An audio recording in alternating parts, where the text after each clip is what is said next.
The government are supporting us. The government are giraffing us. They're killing our people. Protecting Africa, they'll be killing our people. But back in Nigeria, the government will want to protect them. You want to make money back? Go in there.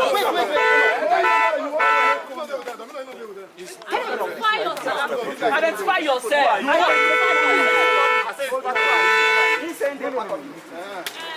Give that to me. Okay, this Shagari.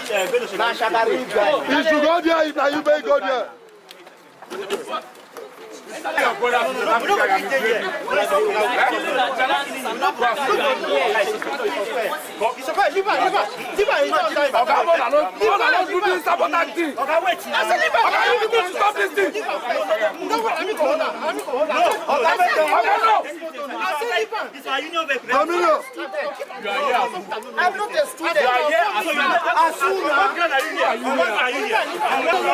No, he's our member.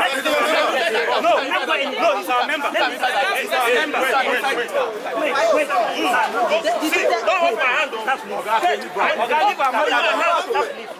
This is his arrest. Leave him. Now wait. Why are you doing that? Why are you doing that? I'll give you that. What is worrying you? You are sorry. Let me tell you. He's saying sorry. He's saying sorry. You are sorry. He's saying sorry. Now you No, let's go now. Bring him before our house. We are here. We cannot condone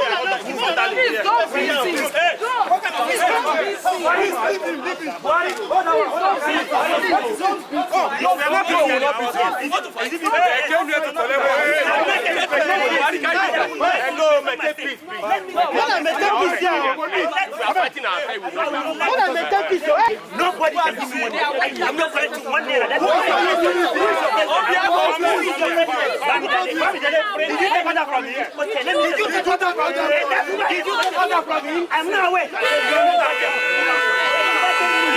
Let me say something now. Domino, let me say something. Let me say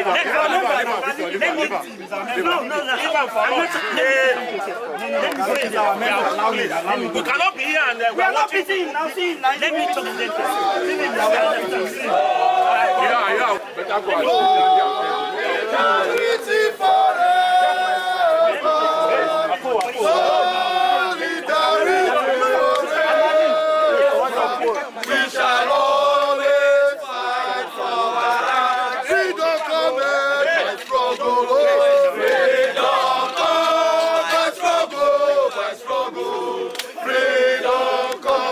We are struggling to make sure that we project the image of our country positively in the right light. Some people are going behind to sabotage our efforts. Some are going behind just for the sake of money. We can no longer tolerate this. This is Nigeria. We are first Nigerians before we are Africans. And it is our responsibility as patriotic people to defend our people wherever they are in the world. We have not killed any South African in Nigeria. We have not. None is on record.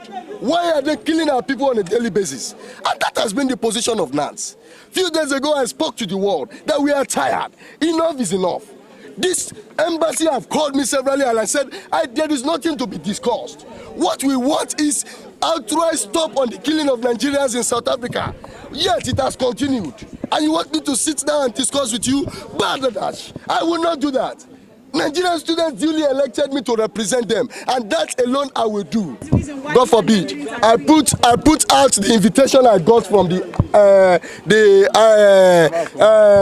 South African High Commissioner. It is in the media when I declined meeting with him. It is in the media. I still have a copy of it, signed by one Moro, John Moro or Maurice Moro, Bobby Moro. It is in the public. I said Nigerian students will not sit with you and discuss. Now, why should we sit down and discuss with you when your Minister for Foreign Affairs justified the killing of other nationals in South Africa? Wow! Why should we? Why should we sit and discuss with you when a police affairs minister just a couple of days ago told the world that their action is justified and that they can burn buildings where Nigerians are surviving in South Africa? Yet we have businesses of South Africa thriving on our climb. We have multi-choice. We have MTN. we have ShopRite, and a host of others, numbering about 120. We have not attacked any. Does this mean you support the current attack happening on South African businesses in Nigeria? I didn't call for that. Nigerians are also angry. We are humans. We are humans. You cannot continue to keep quiet and watch your people being killed. That's exactly what is happening. I mean, how can a president, Cyril Ramaphosa, just told the world that they are helpless, that they cannot control their people? That is what he just said. You are journalists, you have this information. A president said he cannot control his people, whereas we are here, we have our police officers here. Why have they not allowed Nigerians to take laws into their hands? So there is a conspiracy with the government of South Africa to wipe off Nigerians out on the crime of South Africa. And this has to stop. But don't you believe in the dialogue? The dialogue has failed. It has failed. You agree with me that it has failed. How long have we been dialoguing? Did this issue started today? Even on our own, we have done it in phases. First, we did a lot of press conferences addressing this matter, calling the international community to act.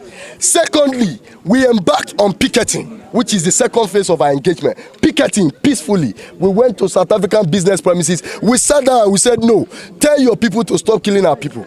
Across. We did that. It was widely reported. Yet, it didn't stop. All that continued was the killing. We have exhausted all channels for negotiation and peaceful dialogue. We have. And as if that has not achieved enough, the next thing we see was the burning, outright burning of human beings that have blood and water running in their system. People like you and I. These are people. These are human beings. Look at their embassies here. Have we done anything against them?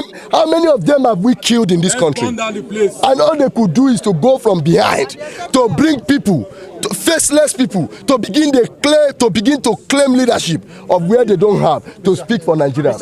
Enough of that. Mr. President, The media, I see this subject has generated a lot of sentiment and agitation. Allow me to plead with you that whilst we are dealing with this very sensitive matter, let us also try and contain ourselves. Let us try not to be emotional, because we, as the South African government, are equally disturbed by what happened yesterday. Why I believe that these were acts of violence. And the reason why I stated so was simply because even South African companies were attacked and vandalized. I made mention of SPAR and ShopRite. And this morning we have also received the reports that in Benoni, not far from OR Tambo Airport, South African companies, including ShopRite, I think SPAR and so on, were also vandalized. So I'm not sure if we put a tag of xenophobic attacks within the context of what has happened. Remember, my response is based on context and based on an observation that we have made. And you may have heard what our president said, including the Secretary General of the ANC, Mr. Isma Hashule, on media last night. He said the pattern of what has transpired recently. That's number one. Number two, I had an interview last night where I was asked about the same question. Now, you'll realize that in the recent past, we have engaged ourselves in an academic exercise of trying to define whether these are xenophobic attacks or acts of criminality. Either way, it is wrong and it must stop. Engaging in an academic exercise to define takes more time from us, time that we are supposed to be using to resolve these challenges. You understand? So on the issue of compensation, you'll recall, for those who were there yesterday, one of the propositions that were made by the Nigerian government was to make sure that we fast-track the process of implementing the early warning system mechanism. Now, the early warning system mechanism, it's a mechanism that is geared toward assisting both countries to mitigate potential danger or reprisals or even to try and circumvent potential danger. So this is a mechanism within which during periods such as this it can be activated. Now, Article number 7 of this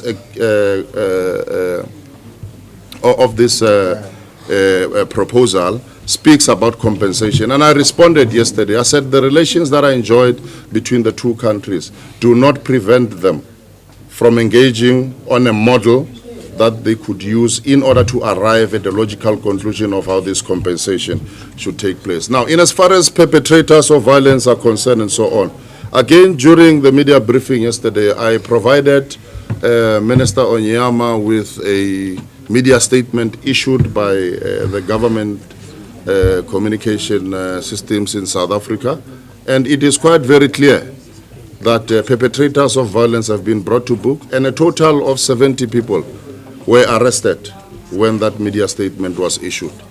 And it doesn't matter, and I want to reiterate, it doesn't matter whether perpetrators of violence are law enforcement officers, senior people wherever they work, or they are people who are well known. The law of South Africa is quite very clear. Regardless of who you are, the law takes its course.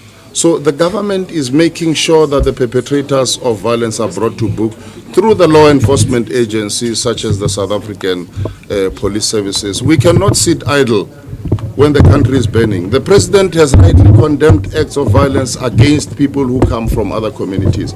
You don't simply kill somebody because they are from another country. This is what the president said last night. And I want to reiterate that what has happened does not reflect the sentiments of the majority of South Africans. South Africans are peace-loving people.